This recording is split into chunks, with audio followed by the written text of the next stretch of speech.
National family health survey, 6వ survey అంట. మరి ఈ సర్వేని ఎవరు రిలీజ్ చేస్తూ ఉంటారు అంటే మినిస్ట్రీ ఆఫ్ హెల్త్ అని ఉంటుంది అండి.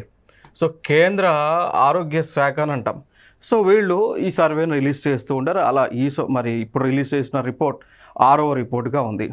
సో మరి దీనిలో ఏ సంవత్సరాలకి సంబంధించినటువంటి డేటా ఉంటుంది అంటే 2023 నుంచి 2024 పీరియడ్కి సంబంధించినటువంటి డేటా దీనిలో ఉంటుంది.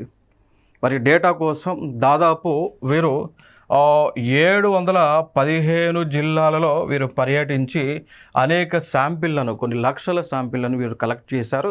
సో కలెక్ట్ చేసిన తర్వాత దాని నుంచి వచ్చినటువంటి ఫైనల్ డేటా ఏమిటి అనేటువంటి ఆస్పెక్ట్స్లోకి వెళితే మనకు తెలుస్తున్నటువంటి అంశాలు ఏంటి లైక్ మనకి ఈ రిపోర్ట్ ద్వారా మనకు తెలుస్తున్నటువంటి అంశాలు ఏముంటాయి అంటే లైక్ ప్రెగ్నెంట్ ఉమెన్కి, సో ఎవరైతే మనకి గర్భంతో ఉన్నటువంటి తల్లులు బాలింతలు ఉన్నారో సో వారికి ఆరోగ్యపరమైనటువంటి హెల్ప్ అనేటువంటిది లైక్ మెడికల్ ఫెసిలిటీస్ అనేటువంటివి, మెడికల్ హెల్ప్ అనేటువంటిది గవర్నమెంట్కి అందుతూ ఉంది.